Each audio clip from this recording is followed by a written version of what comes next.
Taking a look at this microphone and boom arm from Joby, the company famous for their GorillaPod and other top-of-the-line camera accessories. And to be honest, I was so far out of the loop that I had no idea that they even made audio accessories. I'm doing things a little bit backwards today with this review, so we're going to take a look at the mic boom arm first and the microphone later on in this video. And I gotta say, the boom arm is really good. It's well made, mounts to your desk with a heavy-duty clamp, and has a built-in drink holder and headphone hook, which are both removable if you so choose.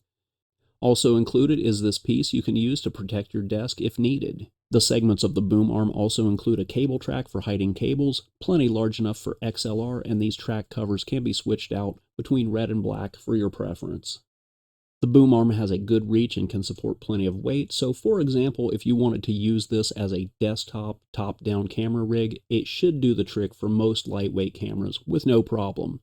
So it goes without saying that it should support the weight of pretty much any microphone on the market with ease. The ball head of the mic arm is male, 1/4-20 threaded, and this kit includes adapters to take the threading up to both 3/8 and 5/8 for standard microphone mounting. The inner structure of this arm is made of a strong metal, and it can be adjusted for tension at the elbow, though I've personally not needed to make any adjustments whatsoever. The outer shell of the mic arm is a decent quality plastic, and this desktop microphone arm sells for around $100, and in my opinion, it's worth every penny. It's one of the best desktop microphone arms that I've ever used. And now for the microphone. Let me talk about a couple of good things first. Well, it's aesthetically nice looking, and I like that they added these 1/4-20 female mounts on the side of the yoke for mounting more accessories. It's a cool idea, and I would love to see this kind of thing in other mics. Also, the USB cables included are very long, and I appreciate that. So that's all I have good to say about this mic. The mic's functionality is bad. Like really bad. Like the worst mic I've ever reviewed bad. But if you're still watching, let me please explain what makes the mic so bad. First off, it's plastic, and though it looks nice, it feels very cheaply made. That could be given a pass if the microphone sounded good, but this doesn't. The mic is extremely tinny, and out of the box the microphone's gain was at around 90% in Windows, which I had to drop to 50%. The gain of the mic had to be reduced further with the knob on the front to minimum, otherwise there's a horrible distortion with pretty much any amount of gain applied. To top all of that off, you've been listening to this mic with OBS filters to make it at least tolerable while I recorded this review. I'm going to turn off all of those filters so you can hear what this mic really sounds like in 3, 2, 1. And here we go. So here's what the mic sounds like out of the box with no filters applied. My Windows volume for the mic is at 50% and the mic gain knob is turned all the way down to 0, I guess. See, there's no way of telling. The control knob spins infinitely and gives absolutely no indication of where the mic gain is at. You have to listen to your audio in real time or check it beforehand and hope that nothing goes wonky during your recording.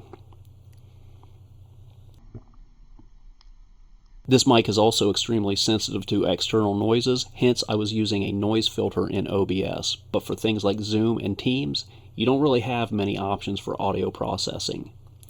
Here's a handling noise test.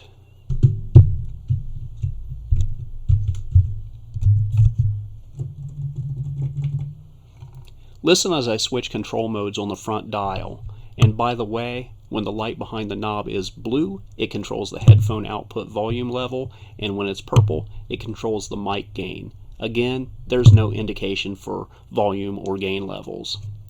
Here's as I mute it.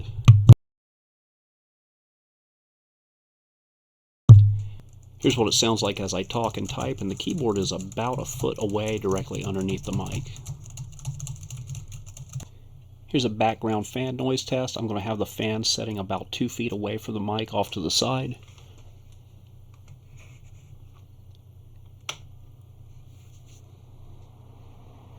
This is low.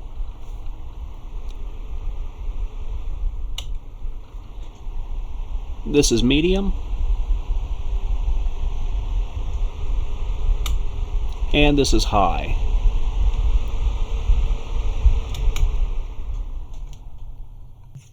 And now the fan is off and completely not spinning. And the first time I used this mic and started going through the test, my son was in the next room over playing video games online with his friends. He was talking to them through Discord, and the mic was picking up everything he was saying with the door closed. I allow for a mic to pick up some background noise. That's just reality, but that is unacceptable.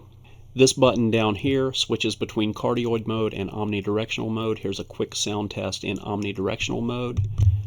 I am in omnidirectional mode now. Peter Piper picked a peck of pickled peppers. Mic check 1 2 3. Mic check 1 2 3 4. And I'm switching back to cardioid mode now. Peter Piper picked a peck of pickled peppers. Mic check 1 2 3. Mic check 1 2 3 4. Usually I do a lot more sound tests when I review mics, but I think most of you listening have gotten the point. I'm going to switch those filters back on now. I think I've tortured all of you quite enough. Okay, so here we are back with the filters on, and the plastic body could be passable in a lower cost mic, but this one sells for around $100. And the bad sound, well, you got to go really low on the price to have a mic be passable when it's bad in its main functionality. See, this is not 2009, and in 2009, Blue microphones could charge $150 for a Yeti, and people would buy them because there just weren't many good consumer level options at the time. This mic is nowhere near as good as a Blue Yeti, and I don't even consider the Blue Yeti a great mic. In 2023, charging $100 for this microphone when there are so many better alternatives out there for a cheaper price than what Joby is trying to sell here is just unacceptable on multiple fronts. For example, you can get a Fifine K690. It's a USB mic made of a tough metal, sounds good and has more features, and only costs $70. On the cheap USB front, you have so many options from Fifine, F-Deuce, and Maono that sound so much better than this, and most of them way more budget friendly. You could also get the Samson Q2U for around $50 to $70, and that is if you opt to buy the Q2U brand new, rather than just get a used one on eBay for $30 or less.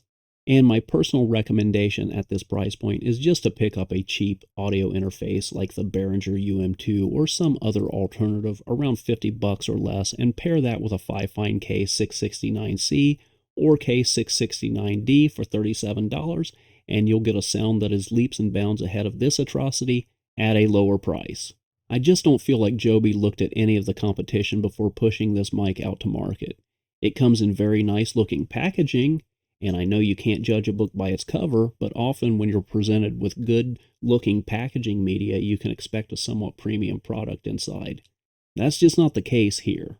I was given this mic to review for free, so the only thing I have invested in this is my time. If I would have spent $100 on this, I would be straight up angry. Hell, I'd be angry if I spent $30 on this mic. That basically wraps it up. I don't have much else to say about this one. In conclusion, desktop mic sound good, mic bad.